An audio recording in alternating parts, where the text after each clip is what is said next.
শরীরে কেন রোগ হয়? শরীরে জমে থাকা নোংরা, লিভার, কিডনি ডেটক্স যদি আমাদের না হয়, তাহলে আমাদের শরীরে বিভিন্ন রোগের বাসা বাঁধে।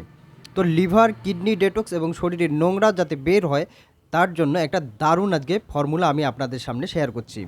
আপনাকে নিতে হবে সরপুঙ্খা। সরপুঙ্খা আমি লিখে দেবো, আপনারা দেখে নেবেন। সরপুঙ্খা, কুটকি আর হচ্ছে ত্রিফলা 50 গ্রাম 50 গ্রাম করে নেবেন। সরপুঙ্খা, কুটকি, ত্রিফলা যে কোনো আপনি হচ্ছে জড়িবুটির দোকানে বা অনলাইন অর্ডার করে আপনি নিতে পারেন।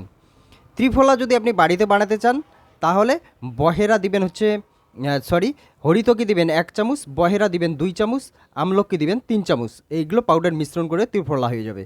তো হচ্ছে এটা করবেন কি, পাউডার সম্পূর্ণ পাউডার বানিয়ে রাত্রে হাফ চামচ ভিজিয়ে রাখবেন 1 গ্লাস উষ্ণ গরম জলের সাথে, সকালবেলা সেটা সেকনি দিয়ে প্রতিদিন শুধু খাবেন। শুধু বছরের মধ্যে একবার যদি এই বানানো কয়েকদিন 15 দিন যদি খেতে পারেন, আপনার সমস্ত শরীরের নোংরা আবর্জনা বের হয়ে শরীরকে সুস্থ রাখবে। আজকে এখানে রাখছি, আবারও দেখাবেন নেক্সট ভিডিওয়ে।